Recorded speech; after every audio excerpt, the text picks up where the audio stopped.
The Philippine Scale of Penalties, based from Article 25 of the Revised Penal Code. Light penalties. Public censure - bond to keep the peace. Duty of the court to lay down. Arresto menor 1 day to 30 days. Correctional penalties.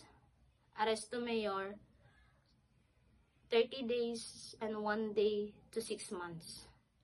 Distero - suspension 6 months and 1 day to 6 years.